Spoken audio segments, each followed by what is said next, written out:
mais um desdobramento dos meus próprios pensamentos do que qualquer outra coisa.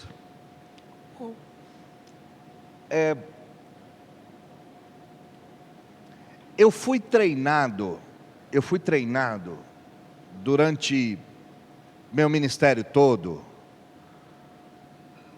e já são 25, 26 anos de crente, e mais de 20 de ministério, mais de 20 à frente da igreja. Eu fui treinado a criar um tipo de igreja, em que os membros participam ouvindo, participam contribuindo e só. Então eu plantei igrejas, e essa daqui é a 15ª, se a gente pensar que a troca do endereço é uma nova fase, então essa aqui é a 15ª, se não, essa daqui é a 14ª, então foram muitas igrejas. Eu plantei igrejas para que elas funcionassem bem na denominação A, na denominação B, na denominação C. Então o que era uma igreja bem plantada para mim? Uma igreja bem plantada era uma igreja que tinha um conselho, que determinava como que a igreja ia funcionar. Esse conselho pagava as contas, esse conselho fazia a escola dominical, esse conselho fazia o grupo de mulheres, o grupo de homens, o grupo de jovens, o grupo de adolescentes. Então esse conselho trabalhava, porque esse conselho foi eleito para dirigir a igreja, e o restante da igreja assistia. Eu nunca plantei uma igreja para que pessoas exercitassem seus dons e talentos e crescessem no serviço. Sempre elas cresciam na graça e no conhecimento do Senhor, isso é verdade. Por quê? Porque eu sou um teólogo preparado para entregar um bom serviço. E eu entregava um bom serviço. Como assalariado da igreja, qual é a minha função? Entregar um bom sermão. Então eu entregava um bom sermão no domingo, uma boa escola dominical, fruto de estudo, dirigia o conselho, para o conselho tocar a igreja, e os membros. Bom, os membros, tomara a Deus que eles sejam saudáveis, porque se eles forem saudáveis, eles não dão trabalho para o pastor e dão o dízimo. E são pessoas boas e estão indo para o céu. Era essa a estrutura, tá? Era essa a estrutura. Então, nas igrejas que eu plantei, se você fosse um bom membro, você participaria de todas as atividades, mas não exerceria nenhum dom e talento dentro da igreja. Você viria no culto, você daria o dízimo, você participaria das mulheres, você participaria dos jovens, você participaria das coisas da igreja, do acampamento de carnaval, e está tudo certo. Então você vai receber um bom produto aqui do púlpito, eu vou receber um bom salário aqui da igreja, e está tudo certo, e a gente toca o barco. Só que a vida me deu um sacode, né? A vida resolveu me dar um baita de um sacode. E eu percebi que todas as igrejas que eu plantei não foram para o reino. Porque igreja plantada para o reino tem a sua maior força no banco, não no púlpito. Qual é a maior força da igreja? 100 pessoas que estão sentadas ou uma pessoa que está de pé dizendo para onde nós vamos? Qual é a maior força? A maior força é o banco. A maior força, e olha como a minha cabeça era. Como é que eu chamo o banco? Eu chamo o banco de força leiga. Eu fui treinado para depreciar a força do banco de tal forma que vocês são os leigos e eu sou o especialista. Olha as distinções, que coisa louca é isso, que coisa maluca é isso. Eu sou o especialista, eu sou o profissional. E você é o leigo. Mas quando a gente estuda a história da igreja, quem que plantou a igreja? Foram os especialistas ou foram os leigos? Foram os leigos. Quem criou as denominações? Foram os especialistas ou foram os leigos? Foram os leigos. Quem plantou igreja nesse Brasil inteiro? Foram os especialistas ou foram os leigos? Foram os leigos. Eu acabei de voltar do Amazonas. É interessante que eu estava dentro de uma sala de aula com 40 pastores. Qual deles era formado? Só eu. Mas todos eles à frente de igreja, todos eles plantando igreja, todos eles fazendo trabalho ribeirinho. E eu percebi que alguma coisa tem que mudar. Mas tem que mudar na minha cabeça. Porque membro bom é aquele que não dá trabalho, que dá o dízimo, é aquele que participa das coisas da igreja. Igreja boa é aquele que o pastor entrega um baita sermão no domingo, e você vai para casa e a vida segue. Não significa que eu nunca fui distante de vocês. Não fui, nunca fui distante de vocês. Não significa distância. Mas significa que dentro da minha cabeça, cada macaco no seu galho. Tá? Você aí não me dá trabalho, eu te dou aquilo que você paga para receber, porque você dá o dízimo, e a gente segue o barco. Meus irmãos, eu peço perdão a vocês. Eu pequei, como eu pequei. Eu pequei em não estimular vocês a trabalharem. Eu pequei em não estimular vocês a darem os seus dons e talentos. Eu pequei em não incentivar vocês a participarem das coisas da igreja, a abrirem pequenos grupos, a darem estudos, a discipularem pessoas, a se engajarem, a quererem assumir cargos de liderança, a quererem colocar seus dons e talentos. Eu não conheço a história de vocês, e quando eu olho para a história de vocês, eu reconheço em vocês muitos igrejeiros. Vocês já fizeram muita coisa dentro da igreja. Ninguém aqui caiu de paraquedas na igreja ontem. Ninguém aqui, quanto tempo você é crente? 2 semanas, imagina. Eu estou com gente aqui que o mais novinho de igreja tem 10 anos. Vocês já fizeram muito, e eu podei vocês. De alguma forma, eu podei a adoração no louvor, eu podei o serviço na igreja, e eu não quero mais fazer isso. Então, o que eu quero? Eu quero que você use seus dons e talentos para a glória do Senhor. Eu quero falar para você que é um privilégio você servir a igreja, você vir fazer o café, e ninguém te chamou, venha fazer. Você se candidatar para dar aula na escola dominical, ninguém precisa de curso, de escala, de passar 6 meses sendo observado por um monte de urubu, para depois dizer que você está certo. Não! Se coloca à disposição do rei. O rei está voltando, meu Deus do céu. A gente não sabe quanto tempo a gente tem. A gente não sabe se a gente tem uma semana, se a gente tem 1 ano. A gente não sabe. E mesmo se o rei não voltar, a vida é um estalar de dedos. Amanhã a gente pode não estar aqui, a gente pode sair, tropicar ali na frente, bater a cabeça e morrer. A gente pode querer dar um duplo twist carpado, que nem o nosso irmão, e ficar com a bota no pé. As coisas são assim.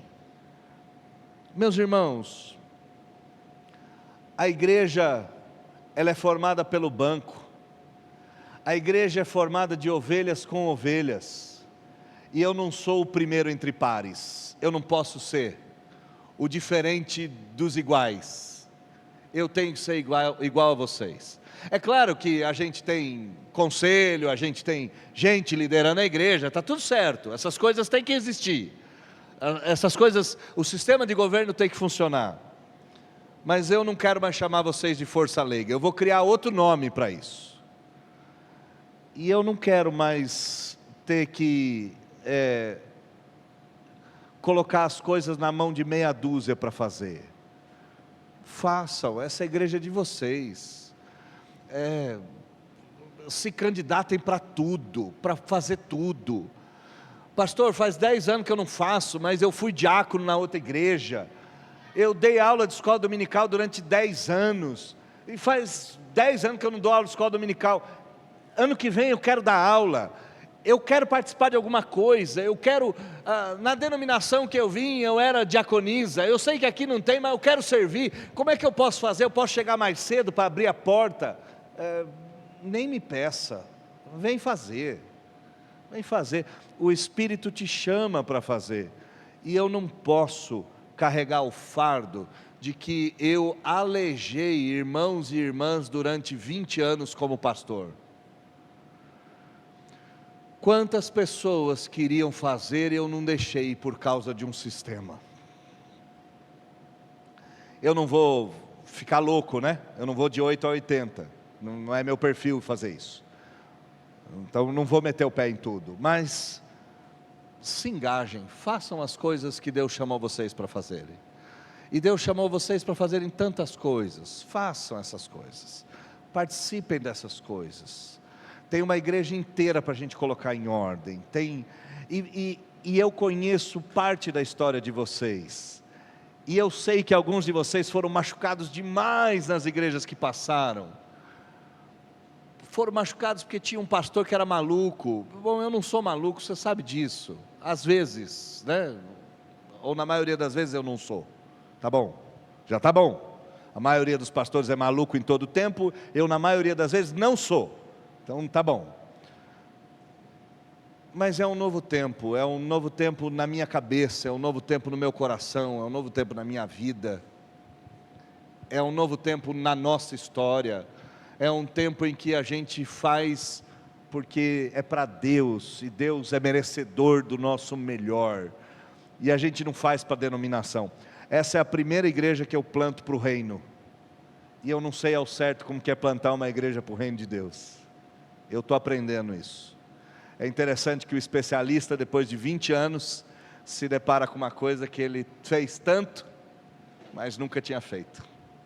Eu pretendo plantar uma igreja para o reino, e uma igreja para o reino não tem uma elite sacerdotal que faz tudo, nem uma elite sacerdotal que não erra.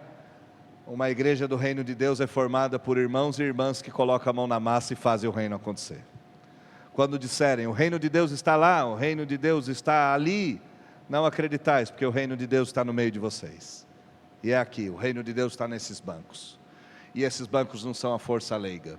Esses bancos são bancos de príncipes e princesas do Senhor, que foram chamados por Deus, eleitos em Cristo antes da fundação do mundo, e que vão viver com Cristo pelos séculos dos séculos. Feito.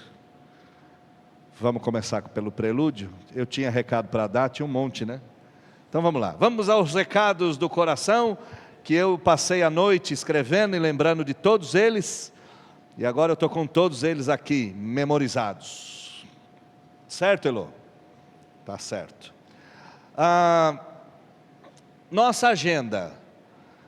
A EBD ainda não voltou, está faltando 2 paredes lá em cima de drywall. Vamos ver se volta. Mas ela volta só até o dia 15, entra em recesso, e depois retoma no finalzinho de fevereiro, mas a gente ainda tem coisas a fazer. Eu acho que volta domingo que vem a EBD, tá? Culto de oração, segunda-feira tem culto de oração, aqui, começamos a orar novamente, ficamos um mesinho sem orar, mais ou menos, né?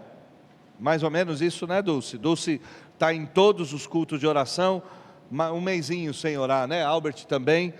Então a gente retoma nosso culto de oração segunda-feira. Quinta-feira a gente retoma o culto de quinta também essa semana. Precisamos terminar Neemias. A gente acaba até o final do ano Neemias, não acaba? Acho que acaba, né?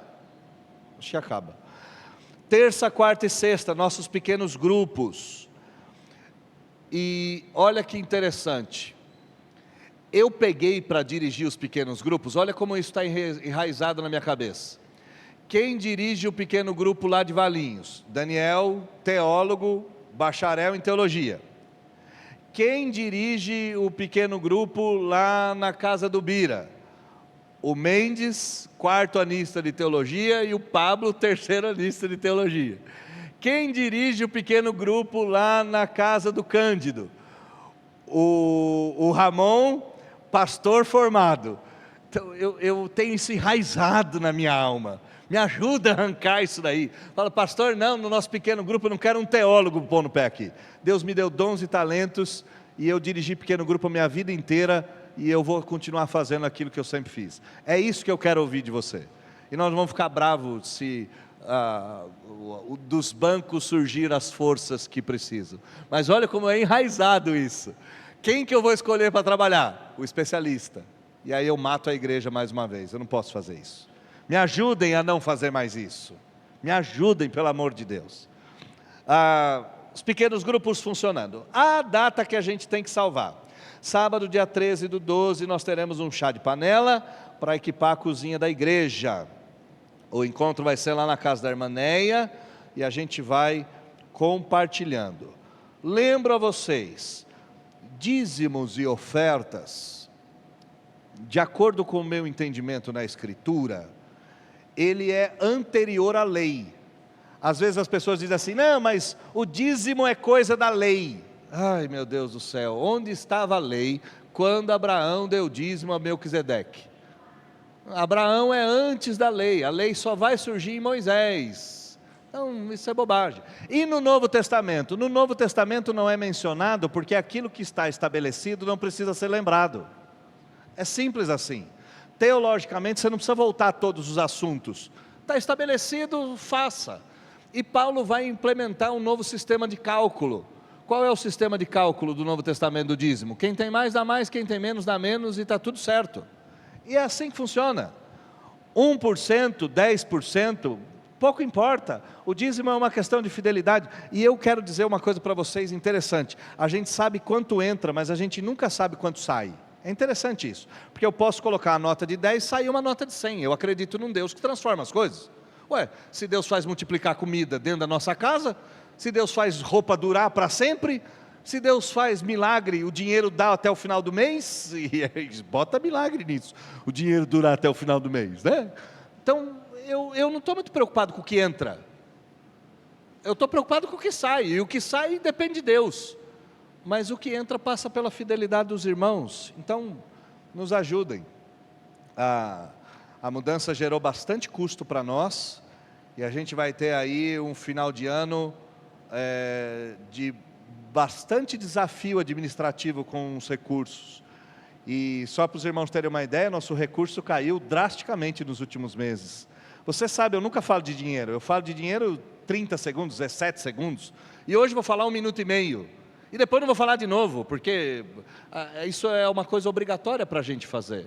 Então, seja fiel, no 1%, no 10%, no 50%, isso é você e Deus, seu bolso. Não tem nada a ver com essa história. Mas eu tenho a ver com conclamar você a ser fiel naquilo que você se propôs. Está tudo certo? Fechou? Mais alguma coisa? No final do culto a gente ora pelos aniversariantes de novembro e no final do culto a gente ora pelo Jô. Cadê o Jô? Onde está o Jô? Põe a cara aí, Jô. Agora eu vi. Boa. No final do culto a gente ora pelo Jô também. Feito, vamos ao prelúdio que eu já demorei 2 horas conversando com vocês.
Deus, quem tudo Ele vê, soberania.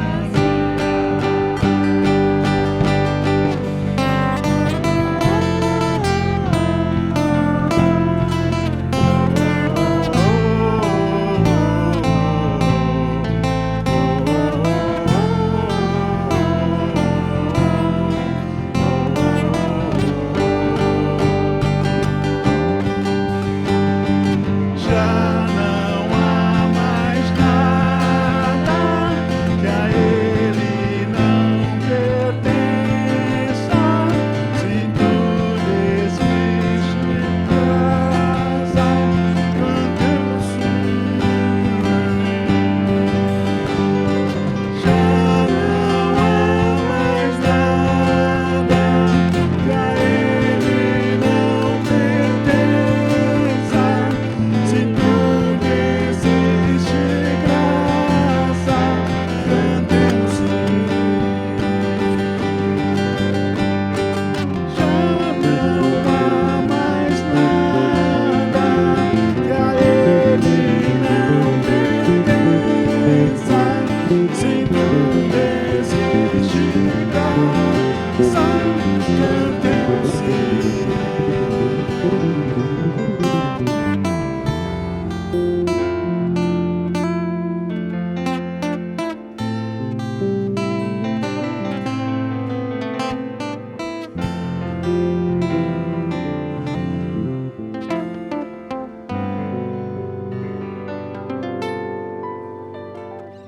Ele é.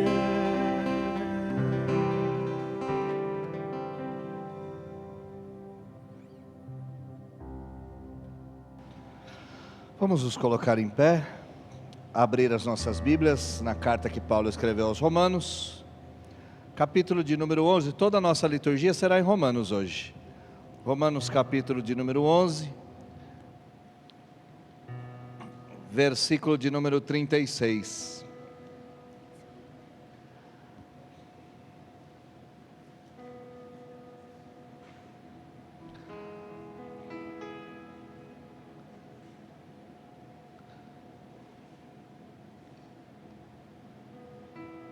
Vamos ler juntos o versículo de número 36, a uma só voz?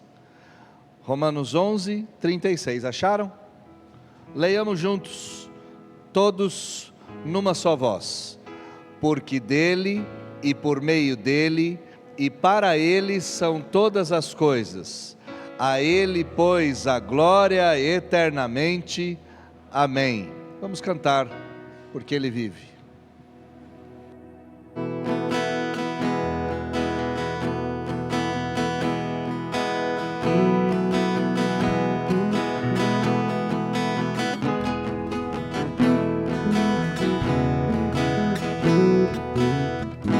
Deus enviou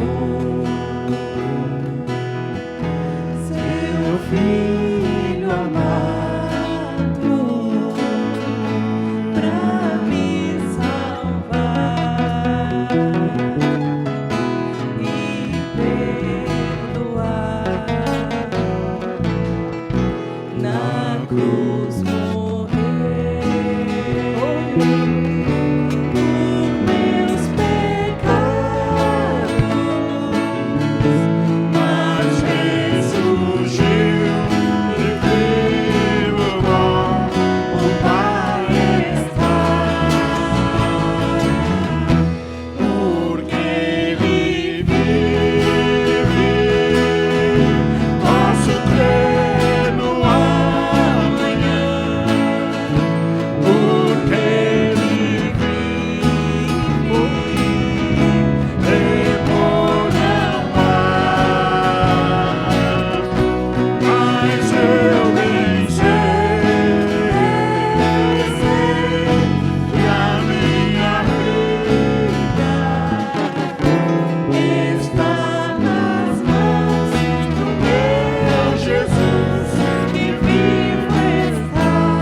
que Ele vive,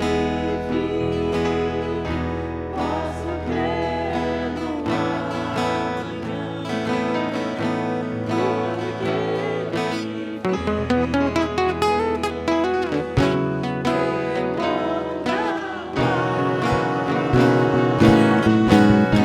mas eu bem sei que a minha vida está nas mãos do meu Jesus que vivo está.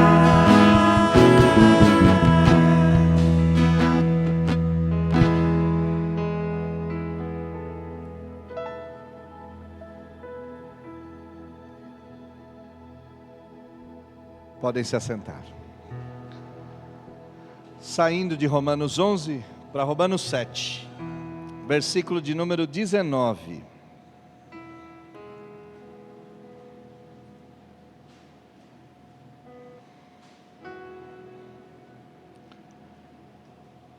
Esse é um longo argumento de Paulo no capítulo de número 7, falando sobre a luta entre a lei, o espírito, a carne e a vontade de Deus, ou a vontade de fazer a vontade de Deus. E ele diz que o mal que habita nele leva ele à santidade e que ele luta com todas as forças. Versículo de número 15, ele diz: eu nem compreendo o meu próprio modo de agir.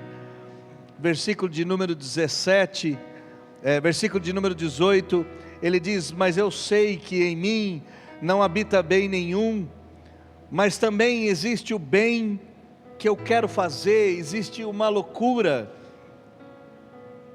E aí ele vai terminar com uma confissão das mais assustadoras. Ele vai dizer: porque não faço o bem que eu prefiro, mas o mal que não quero esse faço. Esse não é o Paulo, esse somos nós. Esse que quer fazer o bem e erra sempre, sou eu e você. A gente às vezes acha que é o Paulo, né? Não, somos nós, somos eu e você. E o que fazer? Como sair disso? Como escapar? Paulo mostra o desespero. Versículo 24 ele diz: desventurado ou desgraçado homem que eu sou, quem me livrará do corpo dessa morte?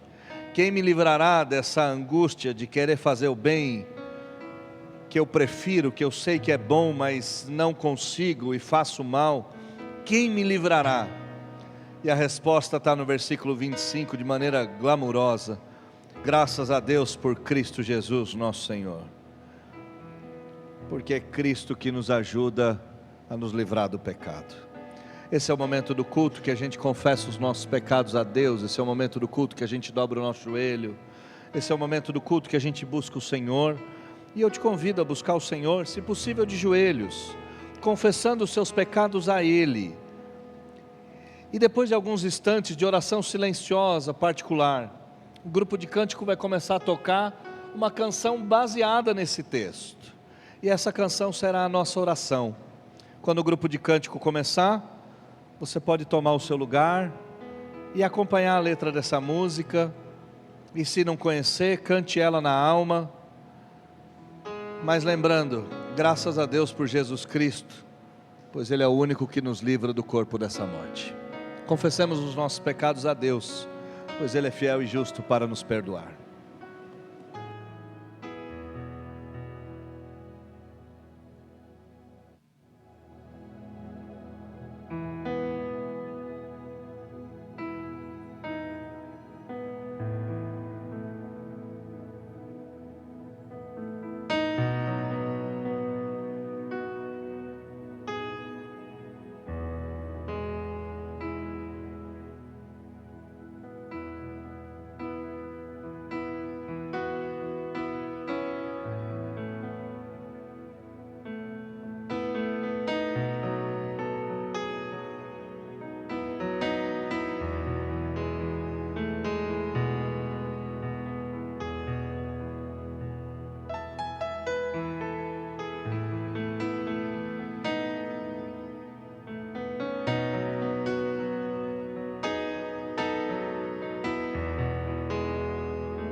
seria de mim, Deus?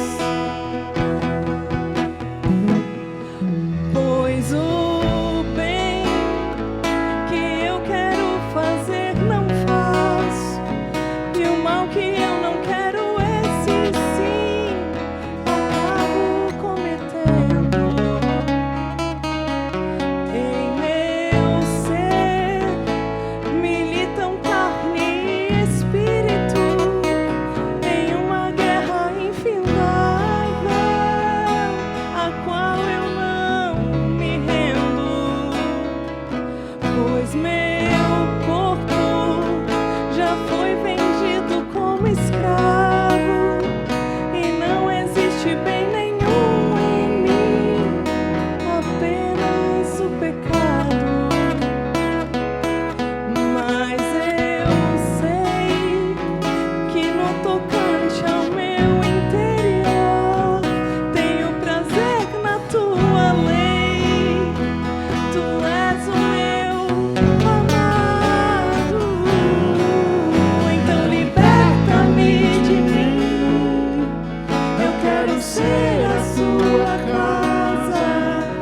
Se o Senhor estiver aqui, eu sei, eu venço o pecado. Então enche-me de ti, até que não haja mais espaço. Pois quando estou em tua presença, o meu viver é transformado.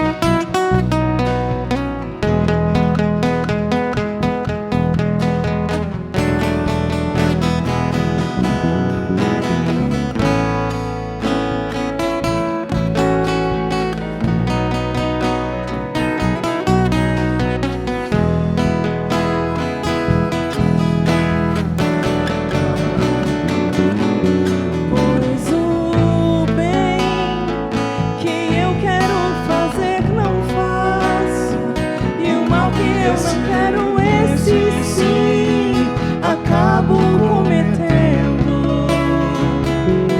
Em meu ser militam carne e espírito, em uma guerra infindável, a qual eu não me rendo.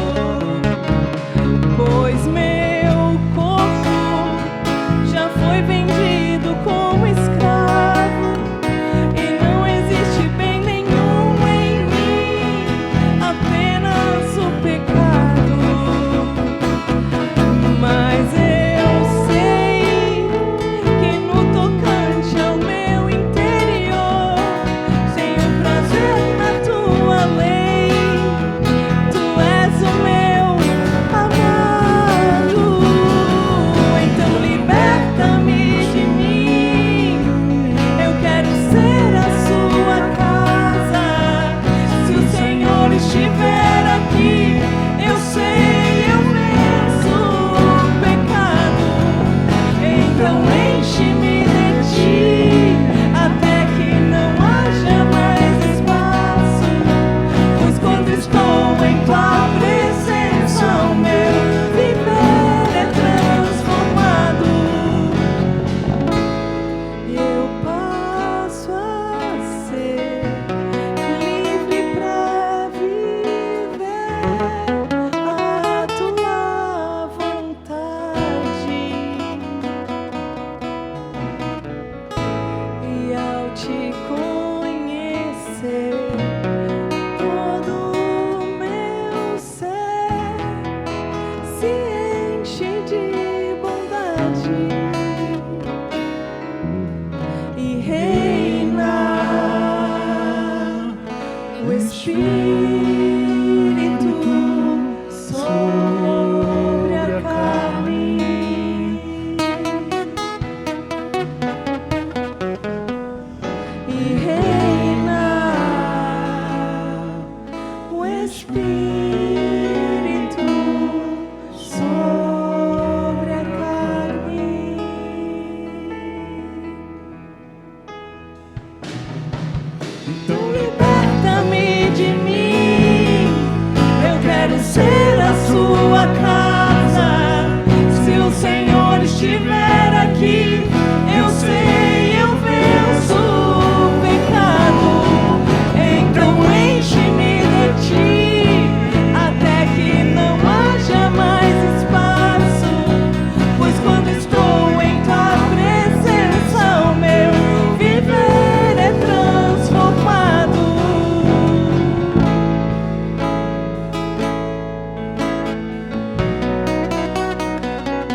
agora com a certeza do perdão dos nossos pecados, nós vamos orar uns pelos outros.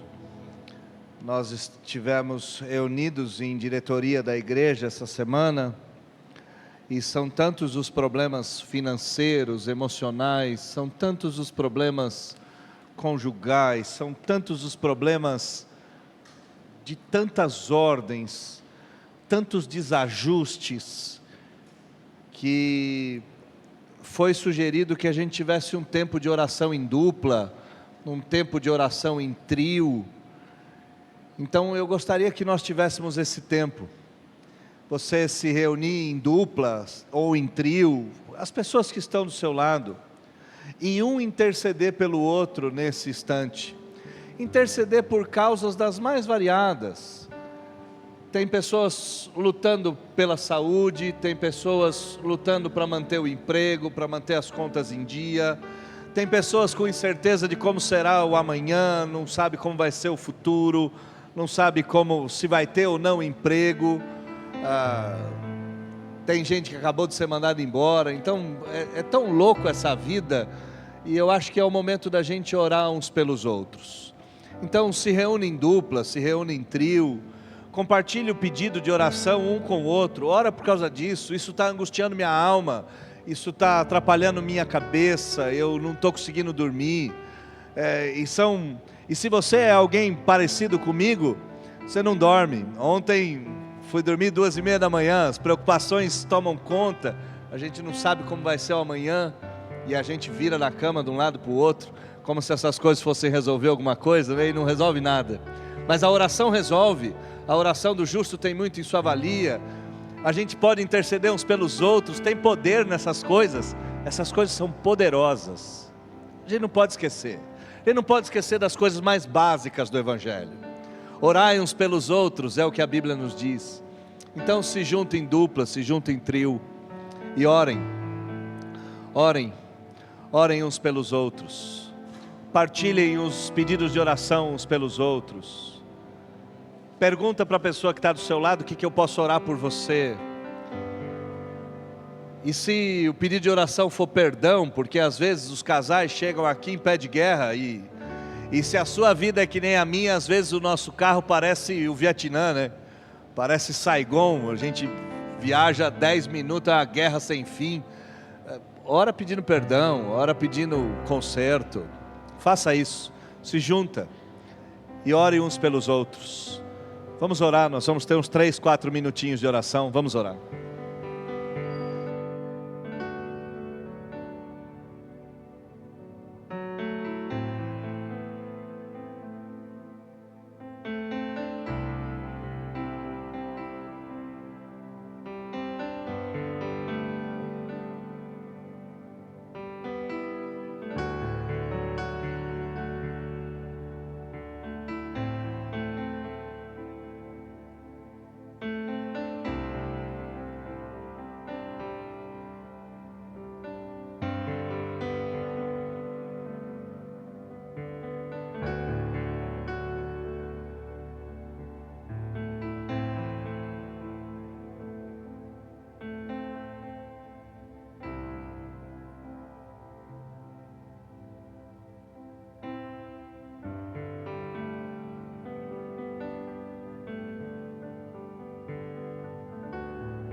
Obrigada, Deus, por esse momento precioso de oração, de orarmos uns pelos outros, de conhecermos, Deus, a angústia do nosso irmão, aquilo que ele precisa, aquilo que ele tem colocado diante de Ti, que seja conhecido de todos nós, Senhor, que possamos, Senhor, amar uns aos outros aqui, conforme diz a Tua palavra. O Senhor disse na Escritura que nos últimos dias o amor se esfriaria. Senhor, aqui não, Deus, aqui não, Senhor. Aqui não, aqui o amor precisa pulsar, aqui nós precisamos amar intensamente, Senhor, os nossos irmãos, pois viveremos eternamente juntos no céu, e nosso amor tem que mover as nossas pernas, as nossas mãos, o nosso coração, Deus. Obrigada por esse momento, Senhor, que esse próximo ano seja um despertar, Senhor, do Teu povo aqui. Faz isso com a gente, Senhor, que possamos estar cada dia mais perto de Ti, mais cheios do Teu amor, Senhor. Nós Te agradecemos muito, muito, pois mesmo diante de tantas as dificuldades, de tantas coisas que passamos, o Senhor insiste em nós, Deus. O Senhor insiste em nos procurar, o Senhor insiste em nos colocar de pé, o Senhor insiste em se preocupar conosco. E nós somos muito gratos a Ti por isso, muito gratos, Senhor. Muito obrigada por sermos os Teus filhos, Deus. E agora, Senhor, vamos começar o culto. Vamos proclamar os nossos louvores de gratidão, de adoração, e que possamos estar totalmente entregues a Ti. Coloca a nossa mente aqui, Senhor. Tira a nossa mente dos medos, das dificuldades à nossa volta e coloca a nossa mente aqui contigo, Senhor. Que o nosso coração seja totalmente Teu nesse culto, Senhor Deus, totalmente Teu. Que nada seja capaz de tirar isso de nós, nada. Faz isso com a gente, Senhor, em nome de Jesus. Em nome de Jesus. Irmãos, o primeiro louvor, você é livre para entregar os seus dízimos e as suas ofertas, tá bom? É um mandamento, faça de acordo como o nosso pastor sempre ensina aqui. O Senhor não está preocupado com o nosso bolso, o Senhor não está preocupado com os feitos nas nossas mãos, o Senhor está preocupado com o nosso coração. Mas o dinheiro é importante também, a gente precisa, a casa do Senhor precisa disso. Então esse primeiro cântico é para isso, tá bom? Vamos adorar, vamos ficar de pé para adorar o nosso Deus.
Poderoso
Pai. Obrigada por mais um dia.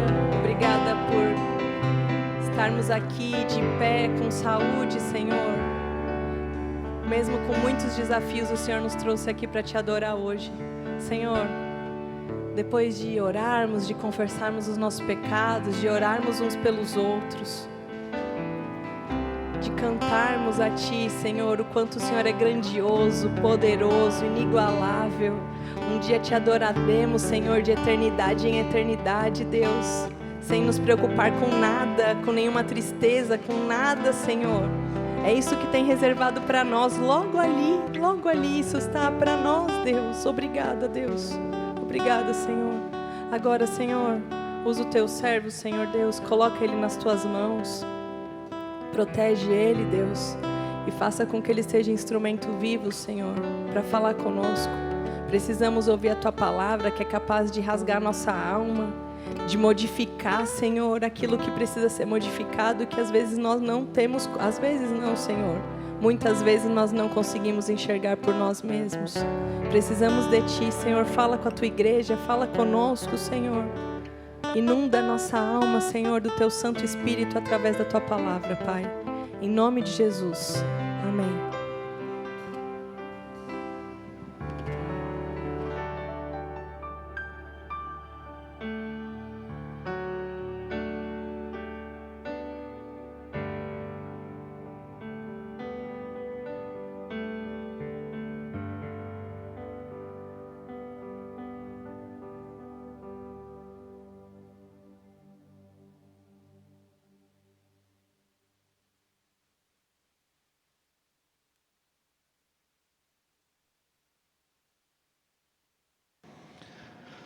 Meus irmãos queridos, seguindo o início das nossas comemorações natalinas, nós vamos para os 6 cânticos proclamados a Jesus antes ou logo depois da sua encarnação. O primeiro foi o Macarismos, bem-aventurada aquela que creu, que é a conversa de Isabel com Maria. Foi isso que nós vimos na semana passada. E hoje nós veremos o Magnificat. Então abra sua Bíblia em Lucas capítulo 1, versículo de número 46 ao 55. Lembrando que as nossas salas ainda não estão prontas, e é por isso que nós não vamos ter atividade com as crianças, mas vocês sabem que o ideal é que as crianças cultuem junto com os adultos, aprendendo a ouvir a palavra do Senhor, mesmo que elas não entendam. Às vezes a gente não entende o poder da presença. As crianças eram abençoadas no culto em Jerusalém por estarem lá, não por entenderem o que estava acontecendo. Nós não precisamos de um culto racionalista. Um culto, estar presente no culto nos faz abençoados, mesmo sem entender tudo o que está acontecendo. Mas é um desafio, né? Porque as crianças têm energia de sobra. Então, a partir do domingo que vem, a gente volta com o espaço das crianças, mas o ideal é que elas sempre fiquem aqui conosco. Lucas capítulo 1, versículo 46 ao 55. Os irmãos acharam? Todo mundo achou? Está escrito assim: Então disse Maria: A minha alma engrandece ao Senhor, e o meu espírito se alegrou em Deus, meu Salvador, porque contemplou na humildade da sua serva. Pois desde agora todas as gerações me considerarão bem-aventurada, porque o poderoso me fez grandes coisas. Santo é o seu nome. A sua misericórdia vai de geração em geração sobre os que o temem. Agiu com seu braço valorosamente, dispersou os que no coração alimentavam pensamentos soberbos, derribou do seu trono os poderosos e exaltou os humildes. Encheu de bens os famintos e despediu vazios ricos. Amparou a Israel meu servo, a fim de lembrar-se da sua misericórdia a favor de Abraão e da sua descendência para sempre, como prometera aos nossos pais. Vamos orar. Deus, obrigado por esse texto tão bonito, por esse cântico tão rico. Obrigado por essa igreja que é uma bênção na minha vida e é uma bênção na vida de tantos irmãos. Obrigado por tudo aquilo que o Senhor tem feito no nosso meio. Nos permita crescermos na graça e no conhecimento do Senhor e dedicarmos os nossos dons e talentos à glória de Cristo e ao crescimento dessa igreja, a fim de que seu reino seja expandido. Abençoa-nos, Senhor, abençoa-nos nesse sermão, que o Senhor venha a ser glorificado e que o seu nome venha a ser exaltado na vida de cada um de nós. Nós oramos em nome de Jesus. Amém. Existem momentos na vida em que a alma humana ela é incapaz de conter a graça ou o peso da graça. C.S. Lewis escreveu um livro chamado O Peso da Glória. É mais ou menos isso que ele está ensinando, que existem momentos em que a glória é tamanha, a graça é tamanha, que não tem como a alma humana conter isso. E nesse ato de enchimento, o que a alma humana costuma fazer? Quando a glória de Deus é tremenda, quando a graça de Deus é indizível, ao invés da alma humana explodir, ela costuma cantar. E é isso, é assim que funciona. Ao invés da gente derreter, ao invés da gente explodir, a gente canta. É cantando que a gente consegue um pouco desafogar essa glória intensa. Agostinho disse que cantar é próprio de quem ama canta, quem ama sempre canta. Mas talvez, ou em alguns momentos a glória é tamanha, que palavras não são suficientes para descrever o que acontece. Aqui com Maria me parece que é essa cena. Ela está tão cheia de graça, tão cheia de glória, ela está tão cheia da presença de Deus, que ela canta, mas até o cântico dela é pequeno, até o cântico dela ele é diminuto. Mas isso não apaga o fato de que o reino de Deus está chegando no mundo por meio da voz de uma menina judeia. É lindo isso, né? Ela está transbordando, ela não consegue dizer todas as palavras, ela é incapaz de expressar tudo aquilo, mas o reino de Deus chegou, o reino de Deus chegou. A gente não pode negar que aqui, Lucas 1, o reino de Deus chegou. Os impérios estão marchando, e a gente conhece a história, né? Os impérios estão decretando leis, estão ordenando coisas, em Roma está a confusão sem fim, e Deus está inaugurando o seu reino no ventre de uma adolescente, e você sabe, ela devia ter 14 a 16 anos, no ventre de uma adolescente pobre, o reino de Deus começa. O reino de Deus é a coisa mais subversiva que existe na face da terra. Se a juventude soubesse o quão subversivo é ser crente, eles abandonavam toda a rebeldia deles. Ser crente é virar o mundo de cabeça para baixo. Ser crente é subverter a ordem. Antes do sermão, antes da cura, antes da cruz, antes da ressurreição, cântico. O reino de Deus é engraçado, né? O reino de Deus é isso, é maluquice. Os homens olham o reino de Deus e acham maluquice. E esse cântico muda tudo é transformado a partir desse cântico. O tema do meu sermão é quando a fé se torna música, quando a fé se torna som. O primeiro testemunho humano da encarnação de Cristo vem da boca da jovem Maria. E onde Maria está? Maria está numa casa distante, lá nas montanhas da Judéia.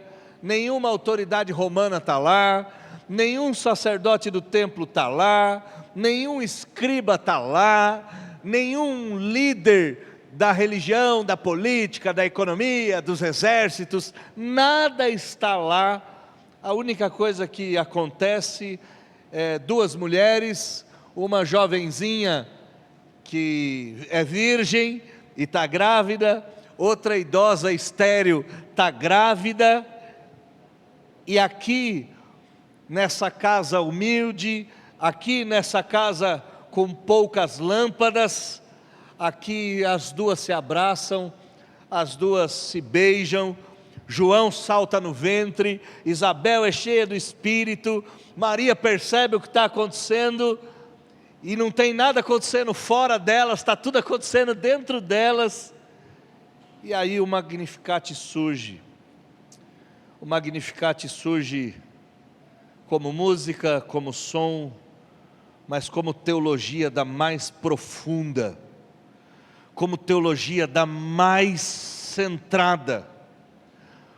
Nesse cenário que o cântico surge, vai surgir a primeira adoração ao Messias, vai surgir o primeiro louvor ao menino Deus, vai surgir o primeiro cântico entoado exclusivamente a Jesus Cristo. E como que esse cântico começa? Olha comigo o versículo 46 e 47. Então disse Maria: a minha alma engrandece ao Senhor, e o meu espírito se alegra em Deus, meu Salvador. Meu espírito se alegrou em Deus, meu Salvador. Maria nunca mais vai deixar de engrandecer o Senhor. Esse engrandece aqui é um ato que ela diz: eu engrandeço ao Senhor. Como não engrandecer esse Deus tão maravilhoso? Ela não está tendo um instante emocional, ela está tendo uma convicção teológica, uma convicção da alma. Isso aqui não é sentimento, isso aqui é mais, isso aqui é consciência. E ela diz: a partir de hoje eu viverei para engrandecer o Senhor, eu viverei para engrandecer o Senhor com profunda alegria, eu serei alegre para todo sempre, eu serei alegre por estar na presença de Deus para sempre. Aqui não é contentamento, aqui é um estado de satisfação plena. E por que Maria está engrandecendo ao Senhor? E por que Maria está alegre em Deus? Ela vai dizer que ela está alegre em Deus, ela está contente, porque Deus a visitou com a salvação. Me alegro em Deus, meu Salvador. É tão simples de nós entendermos que Maria precisava de um Salvador tanto quanto eu e você. Maria precisava de um Deus que viesse visitá-la como eu e você precisamos. E essa visitação para ela é o ápice da vida dela, como para eu e você deveria ser. Se eu e você precisamos de um Salvador e Deus nos visita, isso deveria ser o motivo de engrandecermos o Senhor e nos alegrarmos nele para todos sempre. O que Maria está entendendo é que Deus começou uma nova aliança com ela, com o povo e com todos eles. E essa nova aliança começa em Cristo, começa no Senhor que ela carrega no ventre. Isabel disse: de onde me vem que a mãe do meu Senhor viesse me visitar? Ela sabe que no ventre dela está Senhor, está Kyrios, está o Senhor sobre tudo e todos. Mas esse Senhor é o Salvador da alma dela. Ela está alegre desse jeito, ela está transbordante desse jeito. Ela está, a partir de agora, vivendo para a glória de Deus, porque Deus a salvou, porque Deus a visitou com a salvação.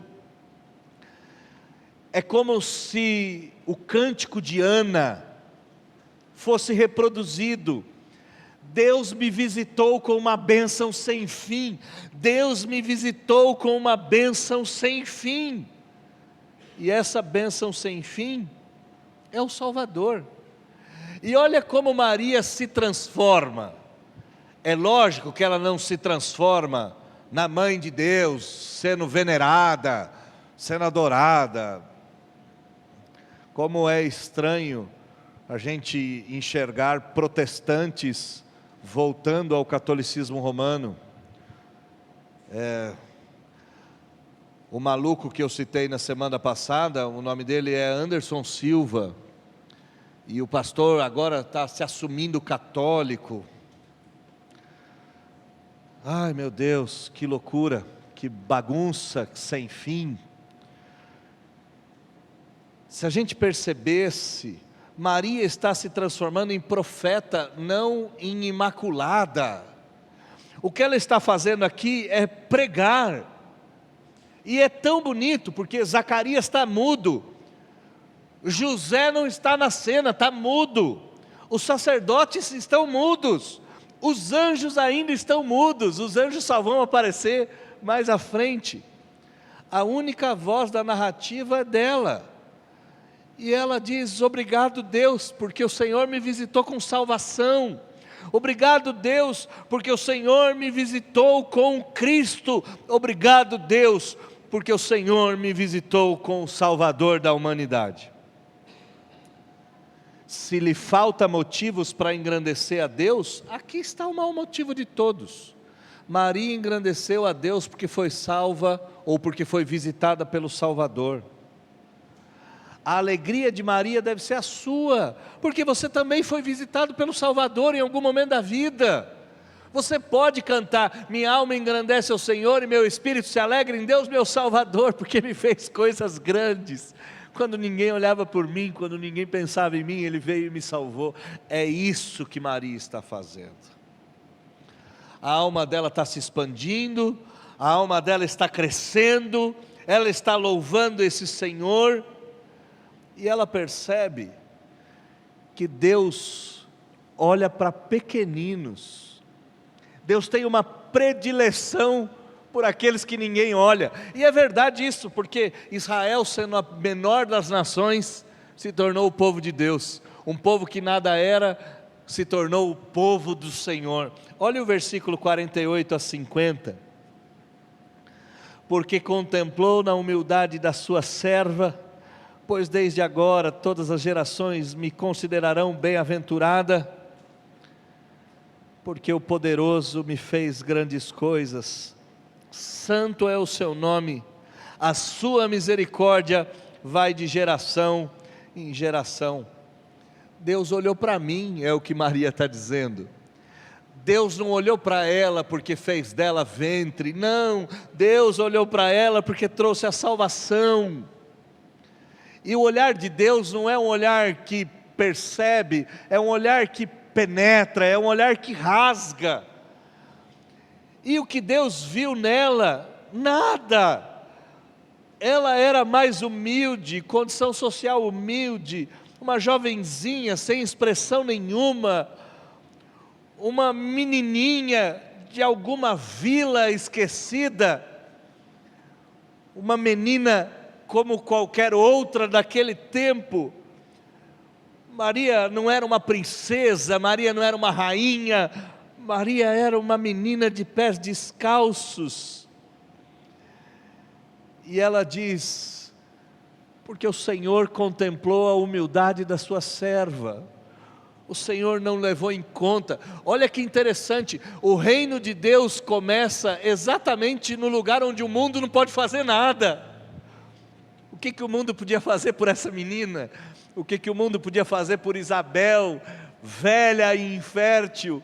O que o mundo podia fazer por esse povo abandonado lá no norte de Israel? Nada. Mas o texto diz: o poderoso me fez grandes coisas.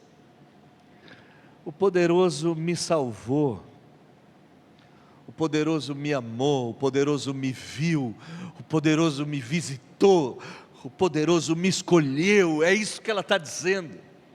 É tão poderosa essas palavras, porque estão todas focadas em Deus. E como é que a gente sabe disso? Como é que ela termina essa frase? Porque o poderoso me fez grandes coisas. Como que ela termina? Santo é o seu nome, santo é o seu nome, santo é o seu nome. Pensa, ela está cantando: minha alma engrandece ao Senhor, meu espírito se alegra em Deus, meu Salvador, porque me fez grandes coisas. Contemplou na humildade da sua serva, o poderoso me visitou. Só tu és santo, só tu és santo, só tu és santo. É isso que ela começa a fazer. Ela começa a cantar como os salmistas cantavam. Ela começa a glorificar a Deus como os antigos homens e mulheres do passado glorificaram a Deus. E como é que ela termina o comentário? Afirmando mais uma vez que o objeto da adoração dela é o Salvador.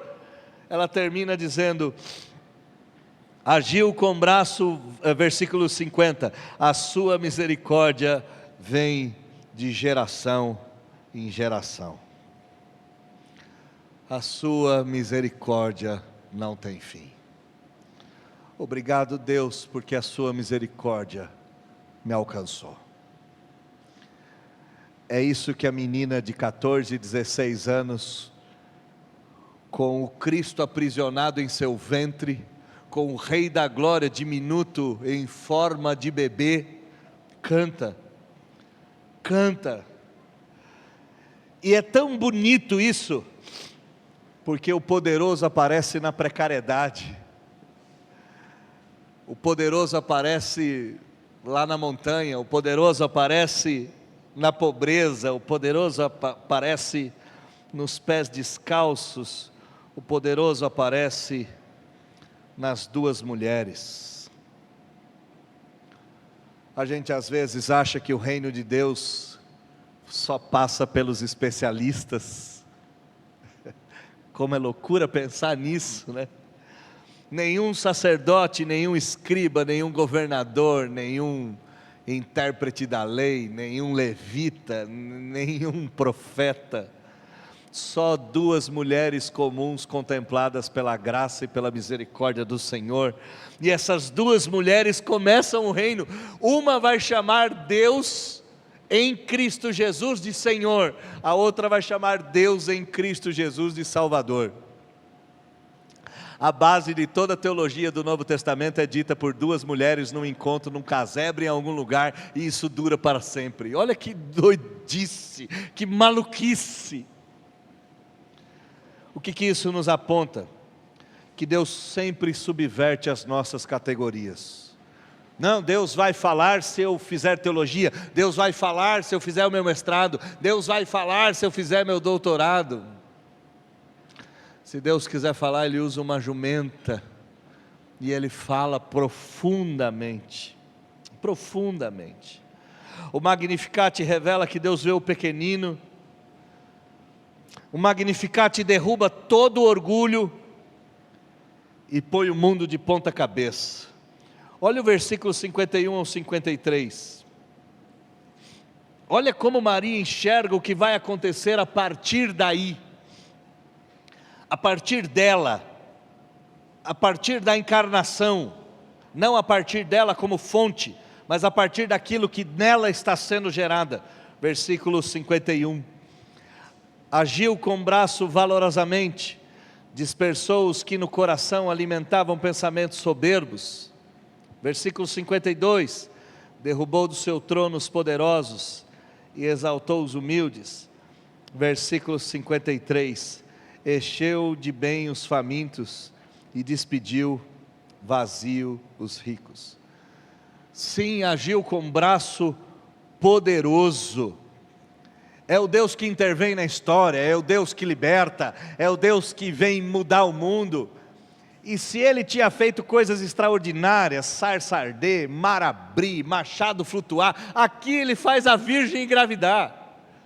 É Ele agindo, é Ele vindo, não agora no Egito, mas na Judéia, não agora por meio da libertação de milhões, mas agora por meio de libertação de milhares de milhões. Deus está estendendo o seu braço ao mundo por meio do Cristo no ventre de Maria. E essa vinda de Cristo é dispersar os soberbos. O texto aqui diz que os soberbos estão sendo espalhados que nem palha. Herodes vai tentar interromper esse plano. Herodes será espalhado e enganado, feito um tolo. Por quê? Porque Deus nunca se compromete com o soberbo. Deus destrói o soberbo. Deus derruba do trono o soberbo. Ele destronou, arrancou do lugar. Ele vai mudar governantes. Ele já fez isso com o Egito. Irmãos, é tão interessante, né? Eu não tive grandes oportunidades e grandes viagens até hoje, mas uma viagem que eu fiz foi para o Egito, e eu falei com um pastor que estava lá no Cairo, e esse pastor estava subindo no Sinai. Falei com ele sábado, sexta-feira, ficamos conversando. O fuso horário lá para ele era de manhã, aqui era madrugada, eu não conseguia dormir, a gente ficou conversando até 3 horas da manhã. E eu me lembro de chegar no Egito e olhar aquelas pirâmides e ver a imensidão daquele lugar e perguntar: onde está Faraó? Eu queria tentar achá-lo naquele lugar, e ele não estava lá, e ele foi destruído. O mesmo Deus que derrubou Faraó no Êxodo, aqui está derrubando governantes, aqui Ele está destruindo impérios. Maria está antecipando aquilo que vai acontecer na história da humanidade. Reis e rainhas serão destronados pelo Evangelho de Jesus Cristo. Por quê? Ora, porque Deus tem um prazer em exaltar os humildes. Aqueles que o mundo descarta são os primeiros no reino de Deus. Os galileus sem era nem beira se transformam os apóstolos de Cristo. As 2 mulheres sem era nem beira se transformam nas primeiras pregadoras do Evangelho. Tem uma inversão total aqui. E essa inversão termina no banquete, né? É tão interessante que Maria tem uma teologia tão sensível. Ela diz: encheu de bem os famintos. Tudo começa numa refeição lá no Éden que é mal feita, né? Uma refeição que não poderia ser feita, foi feita, destruiu a humanidade. E a partir disso, a gente tem que fazer novas refeições, a gente tem que se alimentar do Cordeiro de Deus que tira o pecado do mundo. Maria está olhando para o seu ventre e entendendo: eis aqui o Cordeiro de Deus que vai encher de bens os famintos, e vai encher de alimento aqueles que precisam de comida. Por isso que Jesus é verdadeira comida e verdadeira bebida. E eu não sei se você já percebeu isso. A Bíblia começa numa refeição mal feita, e ela termina lá em Apocalipse numa baita refeição bem feita, com todo mundo comendo ao redor da mesa. É lógico que ela ia fazer uma menção a isso. Aqui tem um banquete messiânico, aqui tem um banquete de vida, aqui tem um banquete e uma mesa posta. A mesma figura que o Salmo 23 vai usar: prepara-me uma mesa na presença dos meus adversários, e minha alma transborda. Encheu de bens os famintos, encheu de bens aqueles que nada tinham. Cristo é a personagem desse movimento todo. Você percebe que o nosso rei é o humilde galileu dos pés descalços. O nosso rei é aquele que é nascido na manjedoura. O nosso rei é aquele que não tinha bem nenhum, mas fartava de bens todos aqueles que se aproximavam a ele. O nosso rei não tinha onde reclinar a cabeça, mas bastava um estalo para sobrar 7 cestos, 12 cestos, centenas de cestos. É tão maravilhoso que o nosso Deus escolhe uma casa comum para dizer que Ele ia encher de bens os famintos e ia saciar a fome de milhares, de milhões para todo sempre. Uma das coisas que a gente precisa entender é que Deus age com toda a sua força quando eu e você não temos mais força alguma para agir. Talvez seja por isso que a gente não experimenta essas coisas poderosas, sabe? porque a gente se acostumou a fazer na força do nosso braço, a gente acostumou a fazer na força das nossas competências, e a gente olha para um Deus que vem e enche de bens os famintos, que derruba os soberbos e que perverte toda essa realidade, estabelecendo uma realidade nova. Não podemos esquecer que o orgulho impede o braço forte de Deus de agir. Não podemos esquecer que Cristo é o Rei humilde, que veio não para ser servido, mas para servir. E aqui eu tenho que lhe dizer, todas as vezes que a gente se posiciona do lado certo da história, Deus se move para nos salvar. Sempre é assim. Sempre é assim. Bom, após Maria cantar que os tronos iriam ser derrubados, Maria conclui que isso nunca foi novo, que tudo isso é um plano maravilhoso que Deus sempre pôs em prática. Como que ela termina o seu cântico? Versículo 44, versículo 54 e versículo 55. Amparou a Israel seu servo, a fim de lembrar-se da sua misericórdia, a favor de Abraão e da sua descendência, para sempre, como prometera para os nossos pais. A vinda de Jesus ao mundo é o auxílio, o amparo, o socorro de Deus perpétuo. Aqui, Deus pega pelos braços a raça humana e faz aquilo que a raça humana não é capaz de fazer.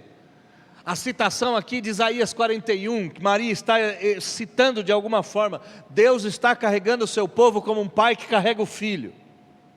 Deus está intervindo para salvar o seu povo. Deus está pegando Israel, seu servo, no colo. Olha o texto: Israel, seu servo. Israel é o servo filho. Israel é o servo que precisa de ajuda. Israel é o filho ignorante que decide ir embora. Mas Deus decidiu cumprir a sua aliança. Deus decidiu se lembrar da sua aliança. Ele se lembrou da misericórdia. Ele olha para aquele Israel pervertido, perdido, para aquele Israel pobre, sujo, mas ele se lembra da sua misericórdia, e quando ele se lembra, ele age, quando ele se lembra, ele faz. E ela diz: ele se lembrou de Abraão, ele se lembrou da sua descendência, ele se lembrou de Isaac, ele se lembrou de Jacó, ele se lembrou de José, ele se lembrou de Judá, ele se lembrou de todos aqueles que haviam vindo, ele se lembrou da promessa, ele se lembrou da aliança, ele se lembrou de tudo, e então, ele traz Cristo para a cena. O Magnificat encerra como tudo começou. Como é que tudo começou? Na promessa de que o menino viria para salvar toda a humanidade. Eis que a mulher terá um filho, e esse filho esmagaria a cabeça da serpente. A história termina quando ela começou. Ela começou em Gênesis 12. Abraão, farei de ti pai de uma grande nação, e de ti virá o Salvador. Maria percebe que ela está dentro da história mais antiga do mundo. E a história mais antiga do mundo não passa por mérito humano nenhum. Maria não é merecedora de nada. Maria é só a bem-aventurada menina que Deus visitou.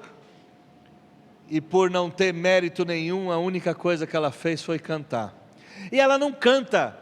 Se ela tivesse mérito, ela cantaria Israel. Se ela tivesse mérito, ela cantaria as glórias de Israel. Veja, ó Deus, a bem-aventurança do seu povo judeu. Ela diz: não, o Senhor se lembrou de Abraão, teu filho, e a sua fidelidade dura para sempre. A sua fidelidade, a sua misericórdia dura para sempre. Ninguém aqui tem mérito. Abraão no passado não tinha mérito, Maria no presente dessa história não tem mérito, eu e você num futuro dessa história tão distante, não temos mérito, mas de uma forma maravilhosa, Deus nos visita. A cena pequenininha na casa rural, nas duas mulheres, no cântico, é a promessa do Deus de Abraão, de Isaac e de Jacó se cumprindo no tempo e no espaço. A casinha é o centro da promessa de Deus. E na casinha, Deus se encontra de novo com o seu povo. Servimos um Deus fiel, que costura a sua história pelos séculos dos séculos, e costura a minha história e a sua história. Não depende de força, não depende de astúcia, não depende de habilidade, depende de Deus se lembrar da aliança que Ele fez. E eu e você pertencemos a essa história. Eu e você estamos nessa história. Eu e você somos a continuidade dessa história. Eu e você somos a continuidade dessa história. O cântico de Maria é o cântico da nossa história. É o cântico de uma alma que se ampliou diante de Deus. É o cântico de uma voz de alguém que não tinha eira nem beira, mas foi visitado pelo Senhor. O Magnificat não é o cântico da bem-aventurada israelita. O Magnificat é o cântico dos bem-aventurados filhos de Deus. E por que ele é o cântico dos bem-aventurados filhos de Deus? Ora, meus irmãos, porque Deus realiza no ventre de Maria aquilo que Ele realizaria no nosso coração 2000 anos depois. Minha alma engrandece ao Senhor e meu espírito se alegra em Deus, porque Ele me viu, porque Ele me visitou, porque Ele se rendeu. Tem 4 movimentos aqui no cântico. O coração dela se rende à grandeza de Deus. Deus vê o pequeno. O reino de Deus inverte todos os poderes, e Deus é fiel para cumprir as suas promessas. O Deus eterno entrou no tempo. Maria é a primeira a confessar isso. Mas o Deus eterno também entrou no nosso tempo, e a gente precisa confessar isso. Se Maria nos ensina alguma coisa hoje, é que a presença de Deus não se explica, e a gente não precisa explicar. A presença de Deus se responde. E é isso que ela nos ensina. Ela nos ensina que diante do Salvador, que se lembrou de nós, a gente canta. E eu gostaria de terminar esse culto desejando que sua alma também encontre voz em Deus, ou que sua alma nessa manhã cante para Deus. O meu desejo nessa manhã é que sua fé extrapole o casebre, a sua fé extrapole a pequenez, a sua fé extrapole as suas limitações, e a sua fé encontre eco no cântico de Maria, e que o cântico de Maria seja o seu cântico. O meu desejo é que aquilo que foi gerado no ventre de Maria seja gerado mais uma vez no seu coração. O Salvador misericordioso te visita mais uma vez. O meu desejo é que a sua história venha a ser a resposta de Deus que entra na história. E se Ele entrou na sua história, Ele pode usar você para entrar na história de outros. Eu quero terminar esse cântico cantando o Magnificat. Eu quero chamar o grupo de louvor aqui à frente. E nós vamos terminar esse sermão, nós vamos terminar esse cântico, nós vamos terminar essa estrutura, esse sermão cantando. Eu quero que você se coloque em pé e que você cante essa letra. Se eu não me engano é do Asaf, é isso mesmo, Minha Alma Engrandece ao Senhor, é do Asaf Borba, que musicou esse trechinho, e ele musicou esse trechinho quase inteiro. E essa vai ser nossa resposta a Deus nessa manhã, essa vai ser nossa maneira de responder a Deus. Esse será o nosso Magnificat, o nosso Minha Alma Engrandece ao Senhor. Magnificat significa isso, engrandece. Minha alma engrandece ao Senhor e meu espírito se alegra em Deus, meu Salvador. E que sua vida seja um cântico perpétuo para esse Deus até a volta dele. Vamos cantar de toda a nossa alma, de todo o nosso coração. Vamos louvar o Senhor.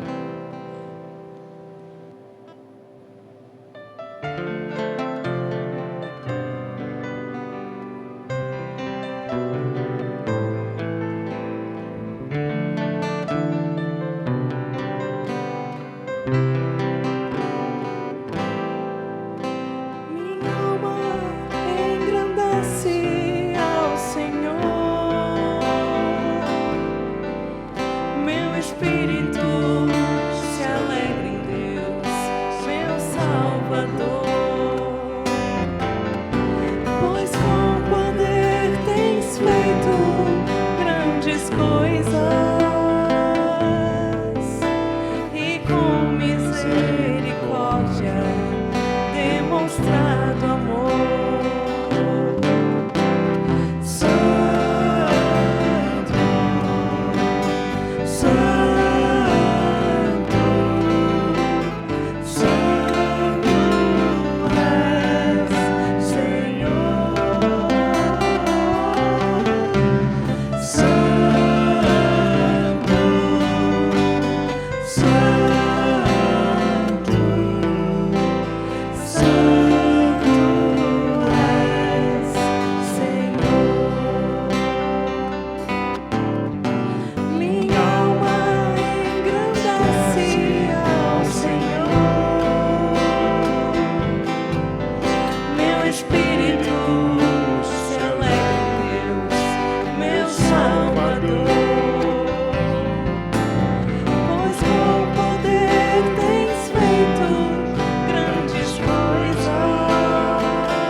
Ó Senhor, nossa alma engrandece ao Senhor, porque o Senhor nos visitou com salvação.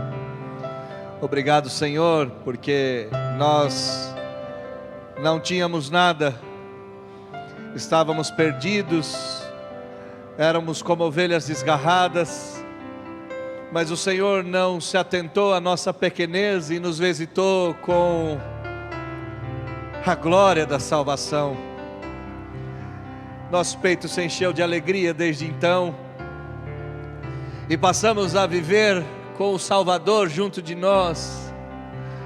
Mas é verdade que em algum momento a gente se cansa, a gente se entristece, a gente se perde, e se esquece que a boa dádiva já chegou, e se esquece que o Deus de Abraão, de Isaac e de Jacó nunca ficou devendo nada para ninguém, e Ele nos visitou com fidelidade, e Ele fartou a nossa boca faminta de bens,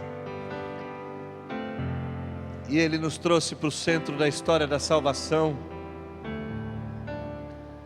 e hoje a gente pode chamar Jesus de Senhor e Salvador das nossas vidas.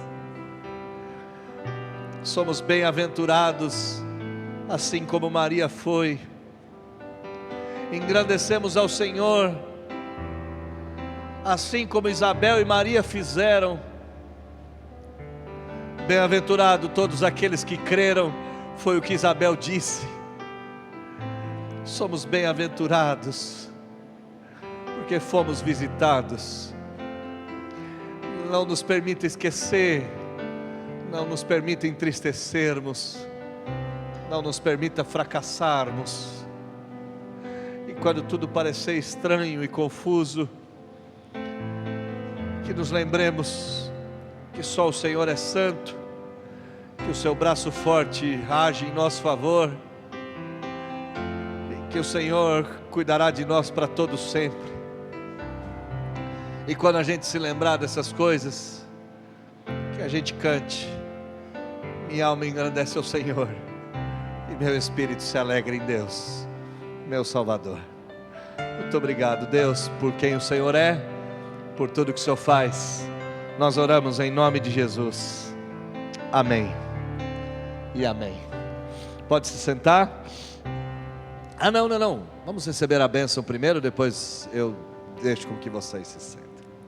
Agora, meus irmãos queridos, que a graça desse Jesus tão maravilhoso, que esse amor desse Deus incrível, e que essas consolações que só Ele pode prover, estejam sobre todos vocês, hoje, amanhã e sempre.